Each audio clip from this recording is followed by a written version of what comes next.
welcome back to my channel. If you're new here, welcome to my channel. I'm back with another video, so let's get started. So yet another video for the Bride to Be series. I know I was supposed to do it 7 months before. If you're watching me for the very first time, hi, I recently got married and that's the reason why I thought I must share the things that people said to me which were very helpful. I learned it on my own, that was very helpful. So if you're a bride to be or you're just watching because you love to watch such content, or if you have a very close friend of yours who's getting married soon, then please do share this video. Things that I did to choose my wedding saree, this really helped me a lot. So I really hope this video helps you. Without any further delay, let's get into the video. Let's start with the very most important thing to understand is your skin tone. There are 3 types of skin tone, and how to check what skin tone you are, just go a hand, then you can check for the nerves, like the color of the nerves on your wrist. If it is greenish, then it's warm tone. If it's bluish, then it's like cool tone. If you can see both green and blue, then you are neutral color, because everything that you see on the Instagram or anywhere and you see like, oh, it's a trending saree, oh, this actress wore this and I want to wear it, you might want to wear it, but probably it's not going to suit you for your big day. Second very most important thing to keep in mind when you're choosing the saree color is trying to understand if your wedding is happening indoor or outdoor, morning, evening. Morning, evening, more or less still okay, but outdoor or indoor really plays a very big role, because if it's more like morning or outdoor, you can go with colors like softer, pastel, like peach, rose gold, pastel green, ivory, like all those celebrities that who you have seen that they're wearing like all pastel, ivory, subtle colors, because most of their weddings were mornings and all of them were outdoors. If it is indoor or like night time, make sure you take something which is a little like darker shades like plum, maroon, navy blue, bottle green, like they pop up pure like warm lighting, flash photography, because you can't just look good and not in the photos. Choosing your jewelry also plays a very big role. Don't always go for the same jewelry color. For example, if you're wearing a maroon saree, don't go with maroon jewelry, go with alternate. The way I went with jewelry is I had 2 sarees for my wedding. One was before the Kanyadana and one was after Kanyadana. The before Kanyadana one, I was wearing a rich plumish color saree which had gold work all over it. So I did not go with full purple jewelry. What I did instead was layer like one big gold jewelry with on that had kuti purplish wine stones. From far that was not even noticeable, but when they come near it was like very much noticeable. If you ask why not other colors in the jewel like red, green and all, it would nowhere match my saree, so that's the reason I went with that. And for my second saree, I had like off ivory with beetle color border. So for that I could go with stones that had red and green, because just with red also it would be too much. So I just had a little of green stone to give that contrast in the way the entire look came up with. So if you're going with a red saree, try to have few green stones in your jewelry and just not red. Don't go like matching. No, please try to bring some contrast so that it like also highlights, but also not like too extreme. If you're wearing a gold bordered saree, don't wear silver jewelry. It's like complete contrast. And also, just because those jewelry looked good on others might not look good on you. It might be the shapes, or it might be the way you're layering the jewelry. Too many layers is also too much, because you would already be wearing very heavy blouse. Your face would not be getting any attention that it should. So make sure when you're layering your jewelry, there are not like more than 3-4 jewelries just because you saw an actress wearing it and it looked good on her. The next very big part, after you choose your saree and you're giving your blouse for stitching, please make sure it's not trying to compete with your saree. Your saree is going to be the highlight and your blouse is just supposed to be supporting your saree. And this is how my wedding blouse, I got it designed. It looked heavy, but it was also like trying to go well with the saree and not completely contrasting or taking the power, like overpowering my saree. And also make sure when you're going for the blouse, apart from the designs that you're getting done, the sleeves, make sure it's not more than your elbow, because you'll already have mehendi, so even that should be highlighted. So maximum go only to this length, this is what I went for, and this is very comfortable. Too high is also too awkward, too low is also too awkward. So make sure it's just, and make sure this part of the blouse that you're giving is according to your shoulder broadness. Don't go for like a box sleeve also, because you already have a lot of garland. So make sure there is space. Go for a normal cut only, and in the back also make sure it's like properly covered. Otherwise, because of garlands and the hairstyle, there might be a lot of back itching that might cause. So make sure even in the back you don't have like a deep neck, only until that your neck broadness is. Don't go overboard and don't experiment on your big day.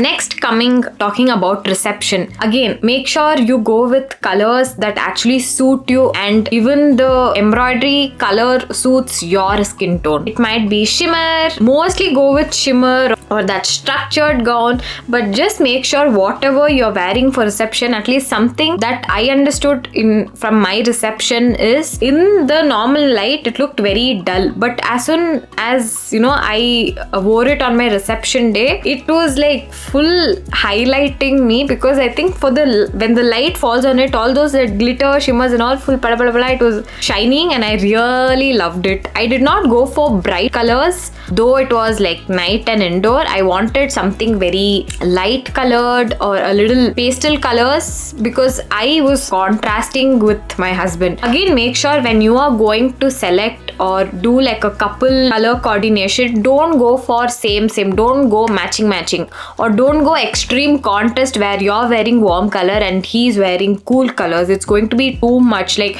together when you're standing in the photo, you people are going to look different people and you're not going to look like a couple. Either make yours a little lighter color, pastel shades, and for this same shade, let your husband wear like a darker shade, or vice versa. And that's how we did ours. So first I got my outfit, and this is the outfit. And after I got mine, we got my husband's stitched. We selected the fabric, we got it stitched from scratch, which was I think a 3-layered, it was a shirt, it was like a corset, and on that it was a blazer, and then the pant. If you don't get matching set, get it stitched, and it's okay. Even that is going to cost you the same level as you're going to buy it. And I would always recommend, like, bride, select your outfit first and then go for your husband's. I'm so thankful that I took the decision for my reception is going for a shoes. So for my reception, I was wearing it was like a one extra layer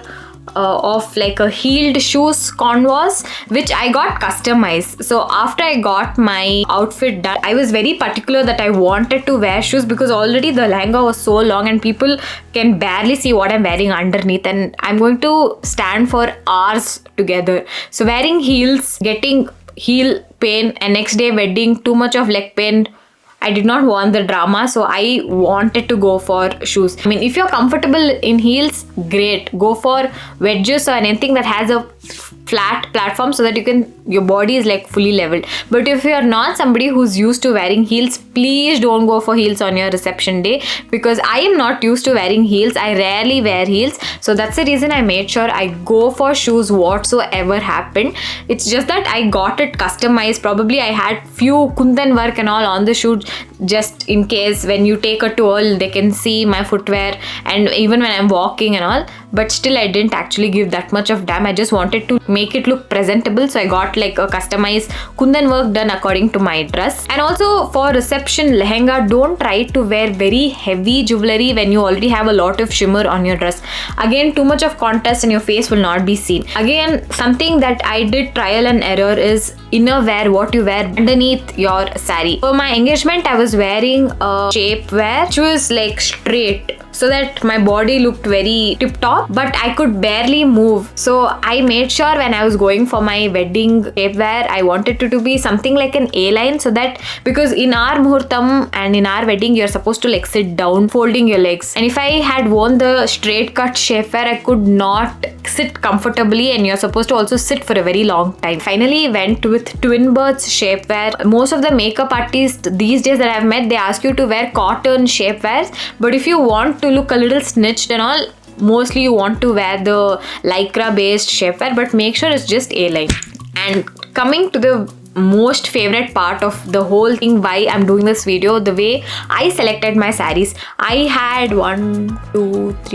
6 sarees, yeah. So I had 6 to 7 sarees that were needed for all the events. So while I had to select a lot of sarees, I made sure I don't repeat the colors, but at the same time they suit me. So somewhere I had seen this hack on Reels where ChatGPT and Canva can tell you the colors that actually suit you. So what I did is I opened my camera, I took a natural, like in natural daylight, took a natural photo where you could see my natural eye, natural lip shade and all of it without like no makeup, nothing, just bare face. And then I went to Canva, uploaded that image, I did a color pick, I choose my eyes, I choose my skin and I choose my lip.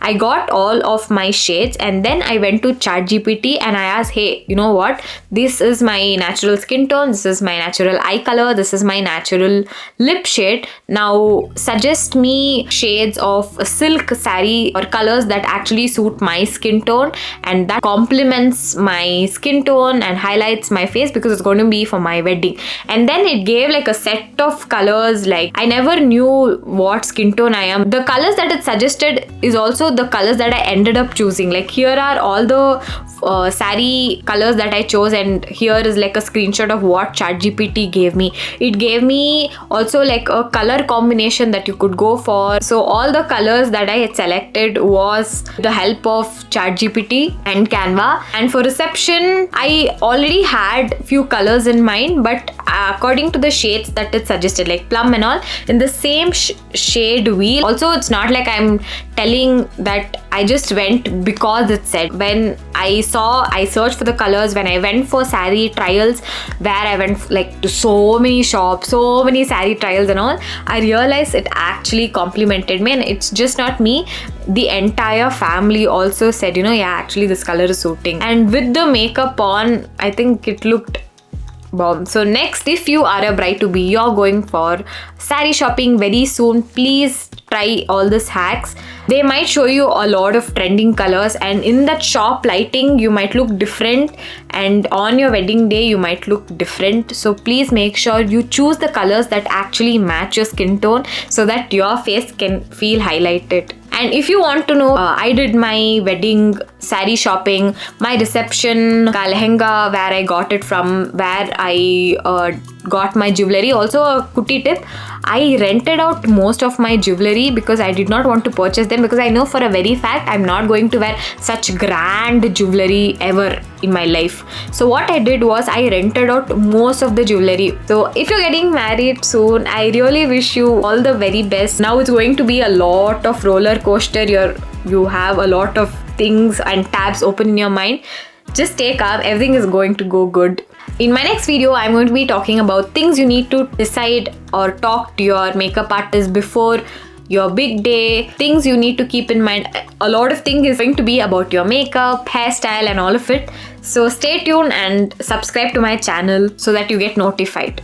If you felt this video was very informative, please do give a very big thumbs up because it really means a lot to me. If you have any other doubt, please comment below and let me know. I'll meet you all in my next video. Until then, bye.